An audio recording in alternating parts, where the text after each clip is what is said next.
The doctor said he wouldn't make it. Grayson hadn't moved in days. And just when hope had vanished, the door flew open, and in ran his stolen dog, Tucker.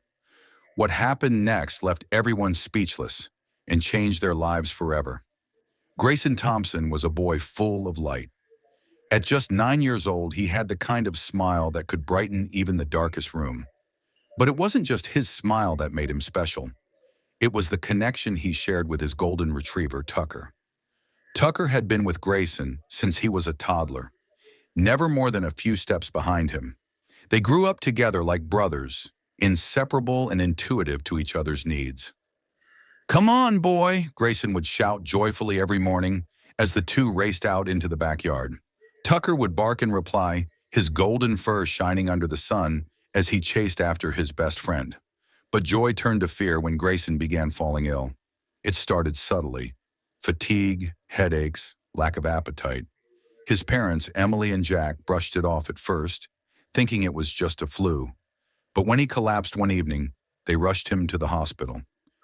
"Your son's condition is critical," the doctor said with a heavy heart.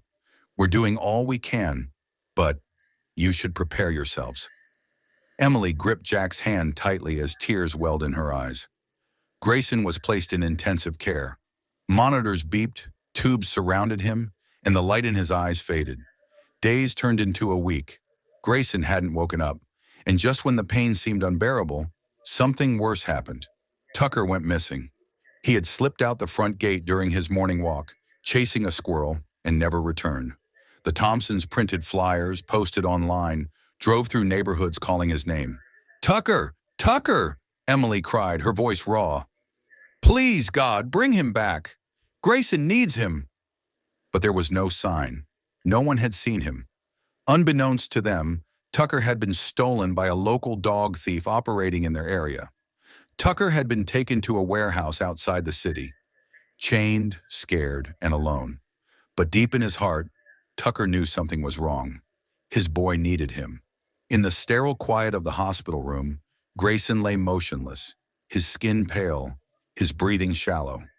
Emily sat by his side, holding his lifeless hand. "Come back to us, baby," she whispered, brushing his hair back. Jack stood in the corner, helpless. "Any change?" he asked the nurse who entered with fresh IV fluids. She shook her head. "I'm sorry. His vitals are stable but unresponsive." Emily buried her face in the sheets. "Tucker would know what to do," she murmured. "He always made Grayson smile." Meanwhile, in the dark confines of a dirty kennel, Tucker was pacing. His instincts screamed louder with each passing hour. He refused to eat. He scratched at the rusted bars, whining and barking, when he heard the distant sounds of vehicles and voices. Then one night, when the thieves were distracted during a transaction, Tucker seized his chance. With a desperate push and a forceful paw, he managed to unlatch the cage door.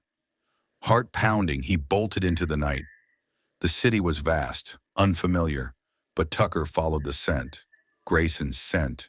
He ran through alleys, crossed busy roads, dodged barking stray dogs and honking cars. He followed instinct, heart, and memory. Back at the hospital, hope was fading. "We may have to make some hard decisions soon," the doctor said gently. "No," Emily snapped. "He's still in there. I can feel it." Jack's shoulders slumped. "Even if he wakes up, what kind of life will it be?" Emily shot him a glare. "Don't say that. Don't you dare give up on our son." It was dawn when it happened. A nurse walked into Grayson's room for the morning vitals. The window blinds cast long golden rays across the room.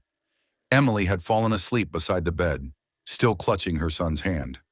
Then came a sound, a sudden, frantic scratching at the door. The nurse turned. "What the—" The door burst open. A golden blur darted in, barking and whining with wild excitement. "Tucker!" He leapt onto the bed, his tongue hanging out, eyes locked on Grayson. "Tucker!" Emily gasped, jerking awake. "Is that—" The nurse was frozen. "How did he even get in here?" Tucker barked, then began nuzzling Grayson's arm, licking his hand and whimpering softly. He placed his head gently against the boy's chest. And then, a twitch. Grayson's fingers curled slightly. Emily's breath caught.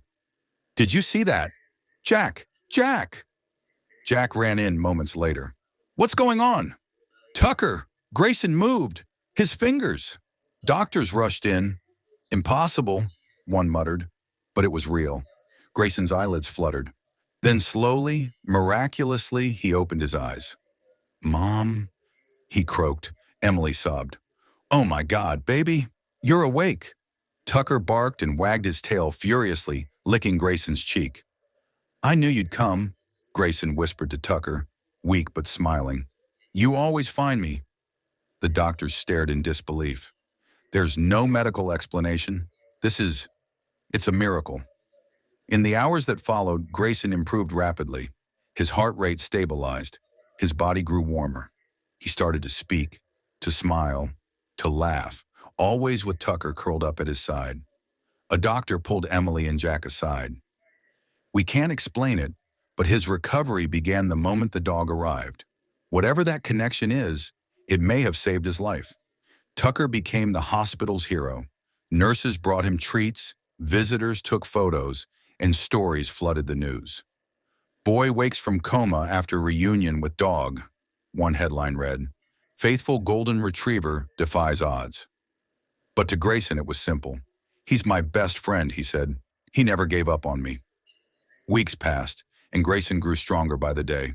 He started physical therapy, and Tucker was always at his side, nudging him forward when he struggled, licking his hands when they trembled.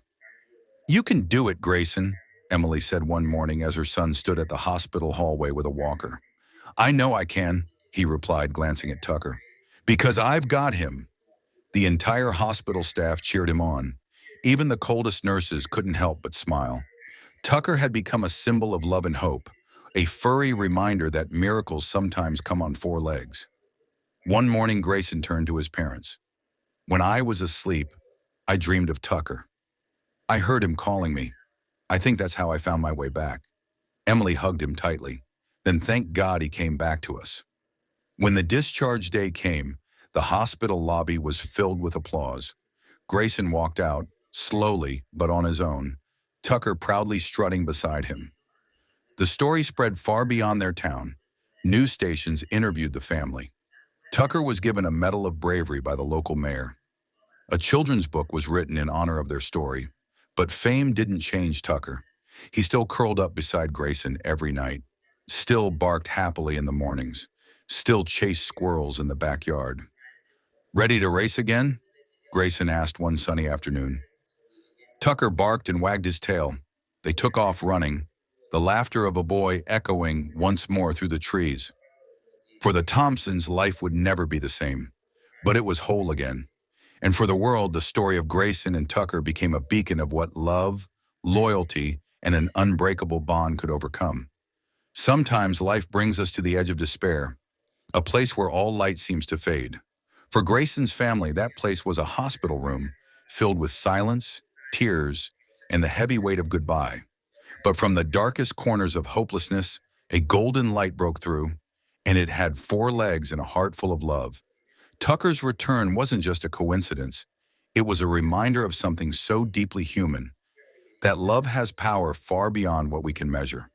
No medicine could wake Grayson. No words could bring him back. But the bond between a boy and his dog, that was stronger than anyone could have imagined. It healed, it revived, it saved. This story teaches us something powerful. Never underestimate the strength of love, loyalty, and hope. Even when the world tells you there's no way forward, sometimes a miracle walks through the door, tail wagging, heart beating, reminding you that not all is lost. So wherever you are right now, if you're struggling, if you're tired, if you feel alone, remember Grayson and Tucker.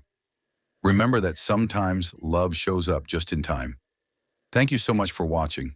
If this story touched your heart, please consider giving it a like, sharing it with someone who might need a little hope today, and subscribing to our channel.